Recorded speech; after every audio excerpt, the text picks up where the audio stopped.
સુરત જિલ્લાના અંબિકા તાલુકાના ઉમરા ગામે ડીજીવીસીએલ વાળાની ઘોર બેદરકારી સામે આવી છે।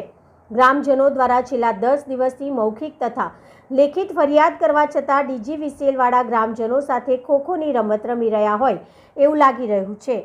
કોઈકનો જીવ જાય તેની રાહ જોઈને બેઠું હોય ડીજીવીસીએલ એવું લાગી રહ્યું છે। અનાવલ સબ ડિવિઝનની હરહંમેશ ફરિયાદના કારણે જનતા ત્રાહિમામ પોકારી રહી છે કે શું અનાવલ સબ ડિવિઝનના ઇજનેર આંખે પાટા બાંધીને બેઠા છે કે પોતાના કર્મચારીને બચાવ કરી રહ્યા છે। વારંવાર અખબારોની હેડલાઇન બનતું અનાવલ સબ ડિવિઝન પણ જાડી ચામડીના કર્મચારી હોય તેમને કંઈ ફરક પડતો નથી। હરહંમેશા અનાવલ સબ ડિવિઝન આદિવાસી એરિયાને ટાર્ગેટ બનાવતી હોય છે કે શું આદિવાસીને જાણી જોઈને અંધારપટમાં અનાવલ સબ ડિવિઝન રાખવા માંગે છે?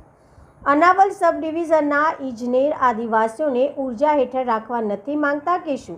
બાજુમાં આવેલા દૂધ મંડળીમાં સવાર સાંજ થઈને 6000 લીટર ઉપર દૂધનું ઉત્પાદન થાય છે। જો આ દૂધને કંઈક નુકસાન થાય તો જવાબદારી કોની? Bureau chief Hanif Khan Mahuva, Ambika, Surat.